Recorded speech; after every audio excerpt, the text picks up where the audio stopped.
morning. It's Thursday, May 9th. Thanks so much for joining us for this edition of Up to the Minute. I'm Sade Campbell. I serve as the Enrollment Communications and Social Media Manager here at Houston Community College.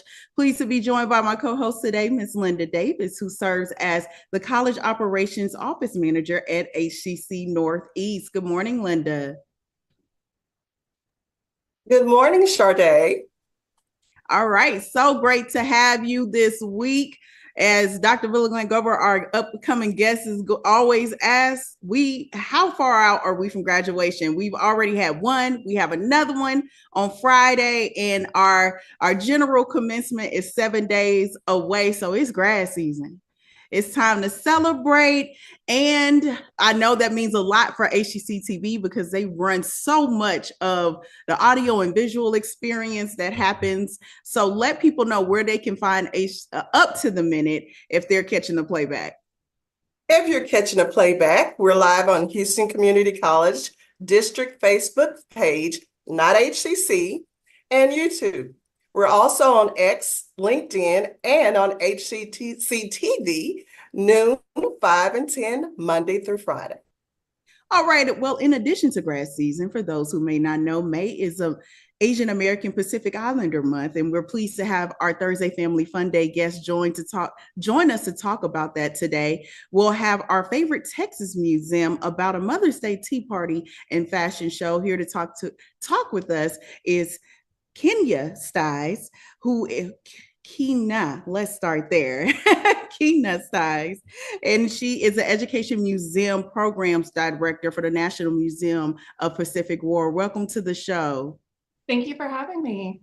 Thank you so much. When I looked at the phonetic spelling, it went both ways, and then I just got it up. So we got it together. So happy to have you join us today. You and Linda are going to have a great conversation about how you and the museum are commemorating the month. But first, we'll welcome back a special guest to talk about a recent partnership to address a growing demand in freight. Welcoming back to the show is we are welcoming Dr. Frances Villagran-Glover, who is the president of HCC Southeast College. Welcome to the show.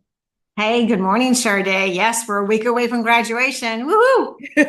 Absolutely. Well, thanks for taking the time. I know you were a leader of the grad committee, taking time out to tell us about this partnership with the Fracht Group, an international leader in the logistics sector. So for a lot of our students in our community, they may hear the word logistic, they may hear the word freight. What does that mean, and what opportunities are available that HCC Southeast is providing?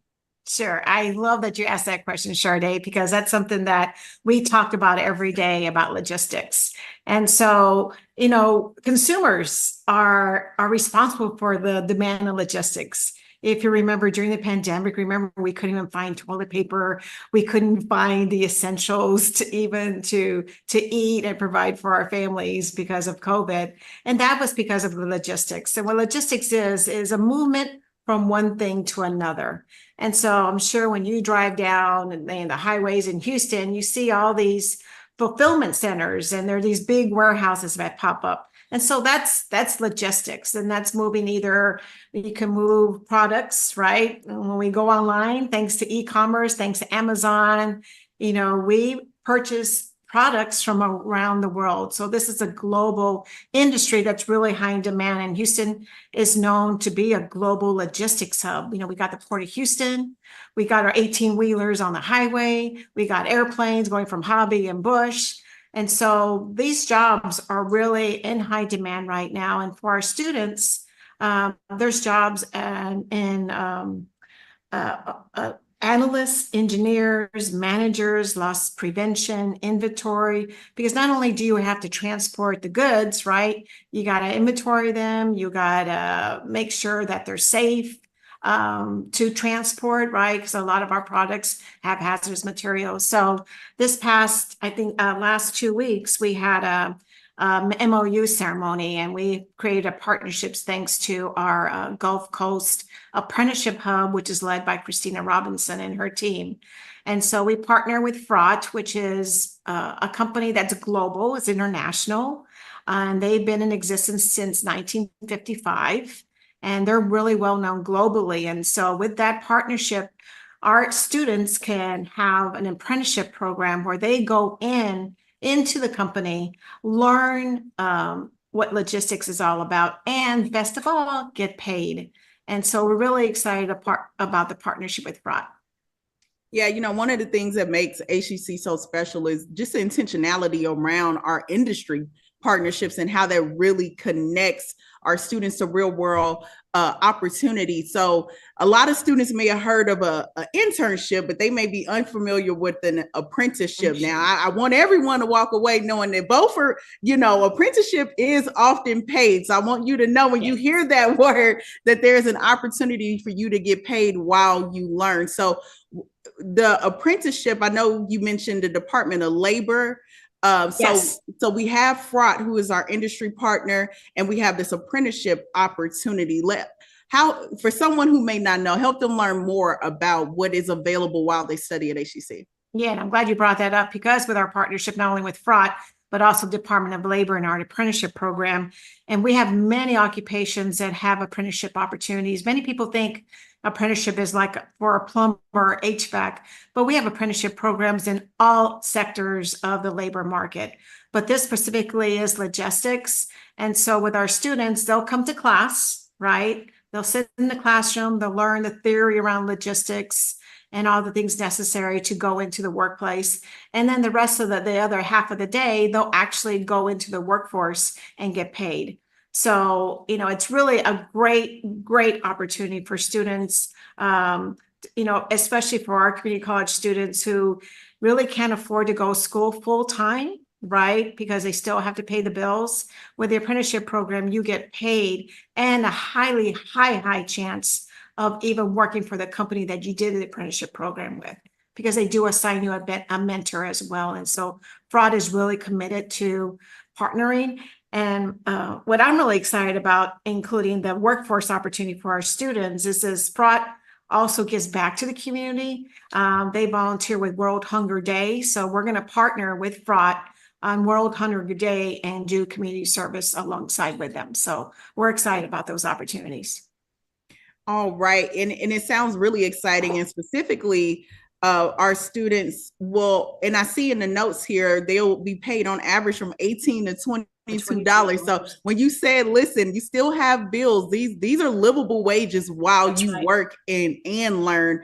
And there's the earning potential once they complete the program is incredible as well. It's even higher. And that's really important, right, Sade? Because we don't want our students getting a job that they still have to work paycheck to paycheck or get a second job. Many of our students take second or third jobs. These opportunities, like you said, are living wages where they won't have to worry about, okay, I can do this, but I can't do that. I can pay my electric bill, but I'm going to struggle to pay my water bill. So these are great opportunities for our students. And many times when you hear the word logistics, you hear global. And Fracht is headquartered in Switzerland, which, really, when we say we're international as a community college, people may be giving us a side eye, but this is just evidence of it. So it's another international notch under our belt. Tell us more about Fracht. And like you said, they have that community outreach component of it. What else should the community know about how Fracht is sowing opportunities into the industry? Right. Well, to include a funny fact, great chocolate, because he brought us great chocolate. But they're global, and their values, Sade, align with HCC values. Our HCC values about innovation, about family, about commitment, entrepreneurship. And, when we partner with Fracht, we're really intentional. We just don't partner with anybody, right? We want to make sure that when we send our students to a workplace or a partnership, that it aligns with our mission and values. So Fracht is really committed not only to the logistics economy, but also giving back to the community. And that's when I was really excited when they approached me and said, hey, Francis, do you want to partner with us with your uni students who want to partner us with World Hunger Day? Because they do a lot of pay it forward type of activities. Loving hearing all of this. For those who are watching, you may have someone you need to tell about this, or you are interested yourself. Fall registration is open for those who are interested. what is the timeline? Should they be looking to enroll for summer? Should they be looking to enroll for fall? So if any students have or staff have any interest, and you know a neighbor, if you're a staff member at HCC, you know a neighbor or a family member is interested in being an apprenticeship, go on the Gulf Coast Regional website, apprenticeship website on HCC, and I'll give you some contact information about as far as what when our sessions will start. Okay, so their first step is to go through the Gulf Coast. Okay, got you, through our apprenticeship hub at HCC. Right.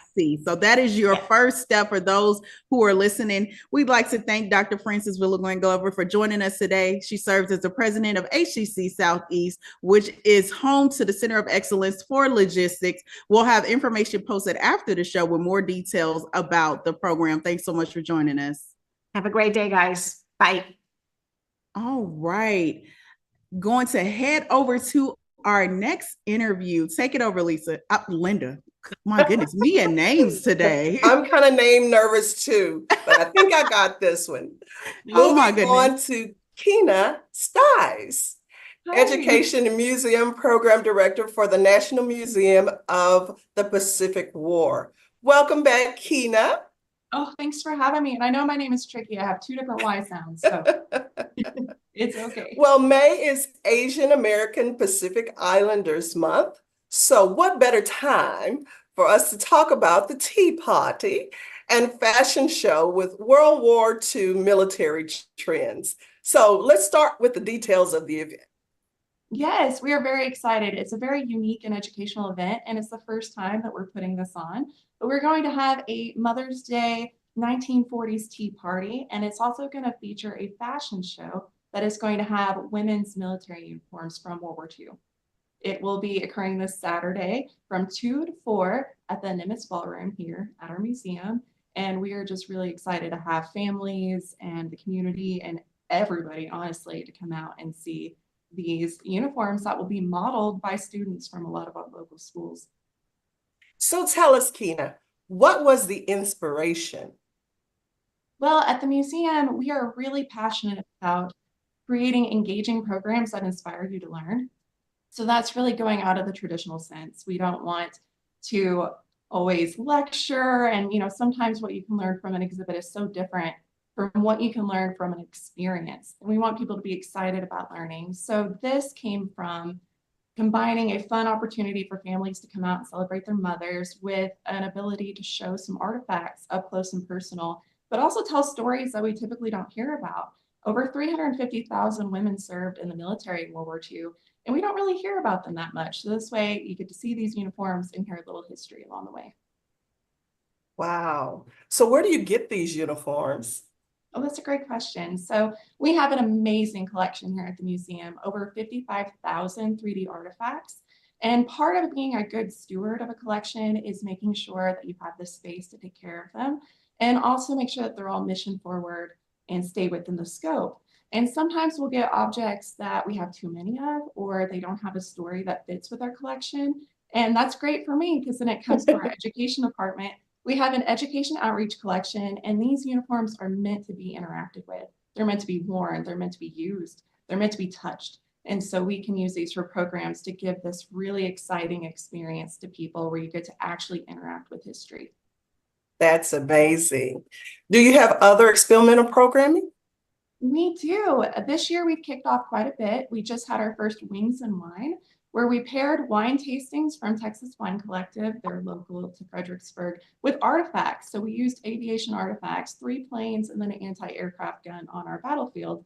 And it was a real fun way of having an after-hours event where people got a really intimate look at these artifacts and ask great questions, and then also drink a little wine that was paired to the characteristics of the artifacts. So it was still educational, but it was really fun, and it was a good experience. That sounds like fun. So what about Rosie Posey? Oh, yes, that's another one. The fashion shows, we're going to do a little 1940s makeover. So anybody that comes out, they can either choose from getting the hair done, some victory curls, to do some makeup, or some fun nails. So it's a way for us to teach about 1940s and even the history of why did the women wear red? Why was it called Victory Red? All while having a good experience. That sounds great. So what's coming up next? Oh, we have so much coming. We're going to have a very busy summer. As far as living history, we're going to have reenactments where you can see history unfold on the battlefield. And with those, we actually tell the story of the Medal of Honor recipient. And so on May 25th, we will be talking about Sergeant Darrell Cole, who lost his life in World War II. And we will be reading that citation and inviting people to watch the battle unfold and see that citation play out. And we are very excited to kick off the summer with that program. We will also have campaign briefings throughout the summer. These are smaller battles, but they really dive into campaigns of the Pacific War, the what happened, why were we there, and why does it matter today? And then we also have outpost programs, which are a really great way for us to interact with these artifacts. So we tell you about a topic of the war. It could be transportation. The hurry up and wait is great because there was a lot of time between battles that we like to explore. What were you doing when you were waiting for your next orders? And then after we talk about it, we invite everybody down to interact with these artifacts. And for more family programs, we will start our drop-in STEM programs in June. And these will be topics with science and math and engineering. And we'll have activities for people to participate in, like flight. We'll make paper airplanes and talk about why do planes fly. We have periscopes. We do Morse code. So a lot of really, really fun activities that are really diving into more topics of the World War II. Wow. Well, I wanted to ask a question. Why did they wear red? Yeah, it was, you caught me off guard there. It was a real powerful statement, and it was very fun, especially with this fashion show that's coming up. You'll see these uniforms. They were beautiful. They were fashionable. And we have an oral history collection that has over 5,000 stories from people in World War II. And some of these women talk about these uniforms being the nicest thing they ever owned and how they felt incredibly beautiful and powerful, and that they were not only serving their country, but they were taking on these roles that were never available to women. So you could still be feminine, but you could be very powerful while you were working. So red is the power color. Yeah. That is awesome. Riveter too, you know, we can do it. You see a lot of these imagery. Awesome. Awesome. Well, we thank you again for coming on, Kyna Stys, the Education and Museum Program Director for the National Museum of Pacific War. And we'll have more information in our post after the show. Thank you so much for having me. And if you need more information, pacificwarmuseum.org, all of our events are listed there. We certainly will. Thank you. Thank you. Sade. Yes, Linda. See, I got it together. I'm telling you, I'm Linda, you're Sade. Can staff members get senioritis? Because at this point, I need a nap. Somebody lay me down. All right, we're going to wrap things out with news and events. We're going to kick things off with the Media Arts Showcase. It is time for the end of the semester public screening of student projects from the Media Arts program, including those from filmmaking, audio, recording, technology, and music business. It'll be happening this Saturday, May 11th, with a mixer happening at 6 p.m. and the showcase happening at 7 p.m. It'll be at HCC Spring Branch Performing Arts Center. Registration is not necessary, and details will be posted after the show. We're also having community dance classes for youth, teens, and adults. HCC Community Learning is offering several dance classes and one mat Pilates classes this summer. Prices range from $44 to $89. Classes begin in June at HCC Northwest Spring Branch campus. Registration information is in the post after the show. All right. If I was to teach a dance class, what kind of dance do you think it would be? The line dances.